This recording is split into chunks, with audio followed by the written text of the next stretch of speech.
One thing that we really pride ourselves here at PRN is to get back to people in the comments. We do read through absolutely every single comment that we get on all of the videos, and we do try to reply to all of them. I'd say about 98% of the comments we do reply to. And the thing that I've heard the most over the last 12 months is how expensive new vehicles have gotten. So it is refreshing to feature an entry-level vehicle, even though it is the top-end trim, but a vehicle that could be affordable for a lot of people watching our show today. This, my friends, is a 2024 Chevrolet Trax Activ. This is the top-end trim here for Canada and the United States, and as tested, this is $30,299 Canadian or $27,080 in the US. Not bad overall. Now we're going to be going over everything about this vehicle, seeing if this really is the subcompact crossover for you, and talk a little bit about how this has evolved over the previous generation. So first off, under the hood we have a 1.2 liter 3-cylinder turbocharged engine, producing 137 horsepower and 162 pound-feet of torque. It also uses a 6-speed automatic transmission. That is one distinguishing feature about this over some other subcompacts in this segment. It has an automatic transmission over a CVT. So buyers might find that not only to be a little bit more enjoyable to drive, but overall reliability might be a little bit better too. Now, how does this compare to the previous generation Trax? I always thought that that car looked kind of like an egg. It was very circular, very tall, but it really just looked like an egg. This is 6 inches longer for the wheelbase, 10 inches longer overall, 2 inches wider, and it's actually gotten 4 inches shorter. The height has come down by 4 inches over the previous vehicle. In fact, this is bigger on the outside than the Chevrolet Trailblazer.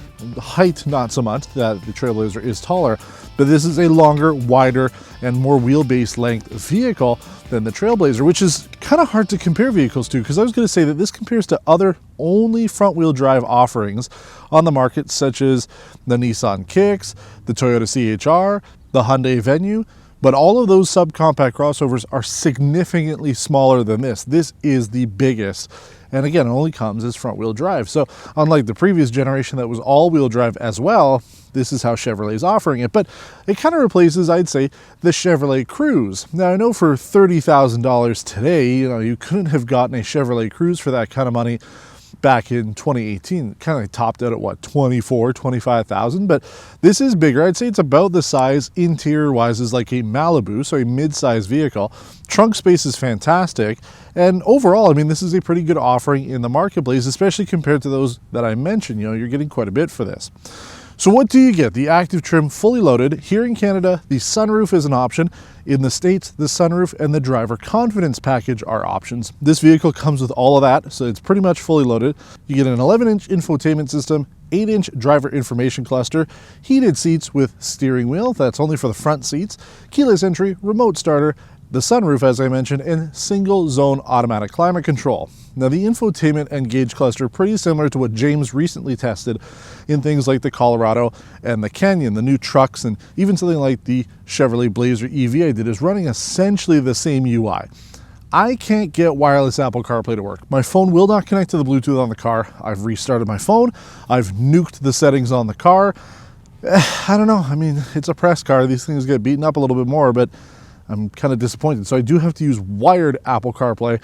And then even when I was driving here, I was getting a phone call. My phone's not connected because the Bluetooth won't work. I had to ignore the phone call. But anyway, the feature-wise, compared to new vehicles today, you're getting the things that you really need. I was actually very surprised. Adaptive cruise control on this, along with blind spot monitoring, lane departure alert, things like that. Those are good features to have.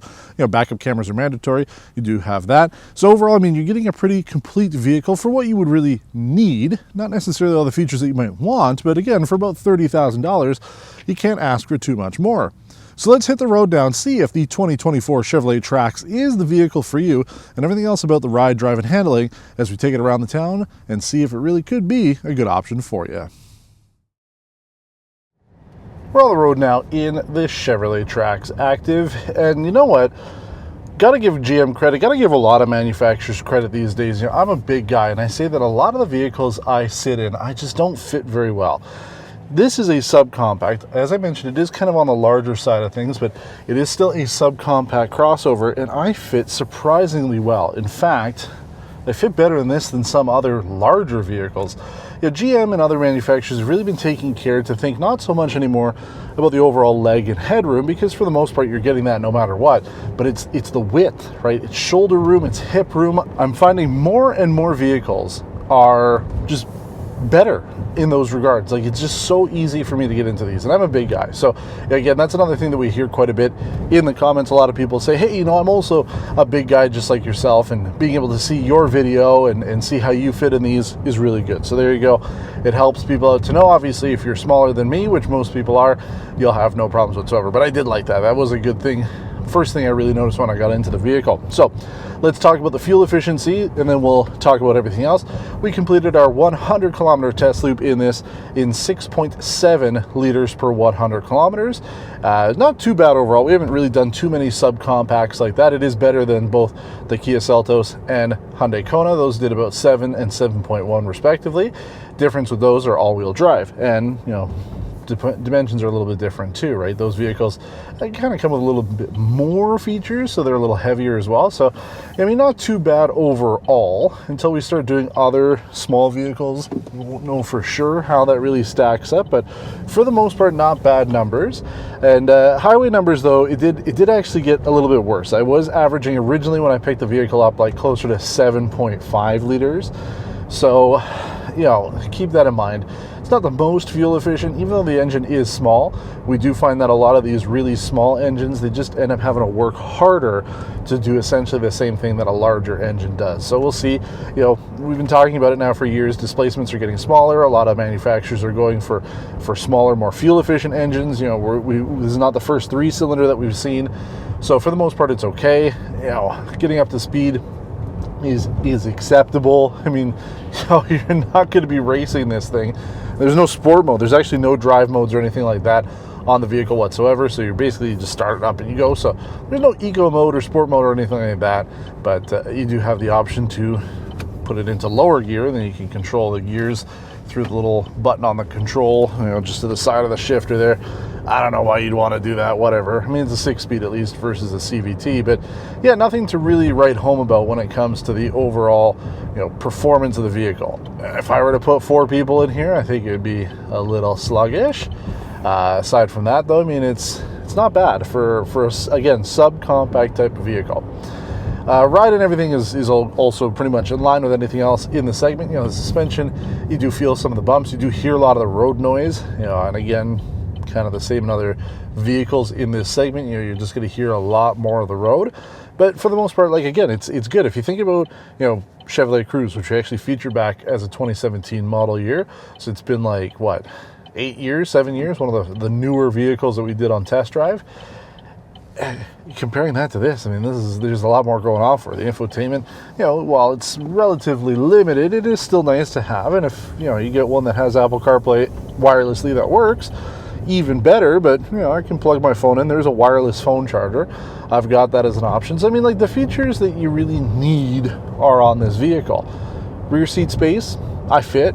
Surprisingly, I don't really fit in a lot of the other subcompacts. So you can see on the B-roll, I actually sat behind this driver, you know, my driver profile, just out of ease of convenience to film. So, you know, I had enough leg room and headroom and everything was okay. You know, I certainly wouldn't want to be in there for an extended period of time, but for a little short little drive, if I really needed to, it's not a problem. So kids and stuff, no problems back there. There's no armrest though, bit of a bummer. Would have been nice to see an armrest, but aside from that, you're kind of getting what you would expect. Now, let's do a quick, not like a full launch here, but whoa! I mean, that's a lot of noise for not a whole lot happening. And 100. So that was what, like 8.5, 9 seconds, something like that. Like, again, it's not a quick vehicle. It's not meant to be. This really is a good city commuter. You know, if you're buying, again, first car, you know, whether it's your first car, your first new car, you're looking for a second vehicle that you're really just using to get back and forth, I think that this would be pretty good overall. I mean, you've got some good options in the segment. This certainly has the looks to it. It's kind of got like a Chevy Blazer vibe to it. rear end, a little bit more like a Nissan Qashqai vibe to it, which is not necessarily a great thing, but whatever. They work, right? It's a design that works. The interior layout's pretty good. You've got these funky little yellow accents all throughout. So, I mean, they're trying to be a little fun with it. They're trying to mix things up, you know, because obviously with the entry-level vehicles, subcompact vehicles, there's not like a ton of money in these. The profit margins are super tight, at least at the dealership level. So, yeah, it's kind of hard to get manufacturers excited about making vehicles like this. But I think that GM did a really good job with it. I'm quite surprised by just, you know, how enjoyable it is to sit in. It's not super fun to drive, but it's not terrible either. But it's a good all-around daily driver. And yeah, it comes in some fun colors too. So if you want, you can certainly stand out. But I'm starting to see quite a few of these on the road. So people are starting to pick them up. It's good to have some options. Again, it's front wheel drive only. So for some people, not a problem. We do have winter tires on this car right now. They're Bridgestones, but we don't have any snow. It was snowing a little bit yesterday, but it's all dried up now. So can't do any winter testing with it. But again, you know, I think it would be fine. So if you're looking for an entry-level vehicle for about 30 grand, this is pretty good. Starting price point for this vehicle, if you go with the base model, is like $24,000 Canadian. So it's pretty affordable, especially if you're stripping out some of the features. If you really don't need all of the frilly stuff, you know, if you can live without active cruise control, I believe heated seats and steering wheel are package on the LS.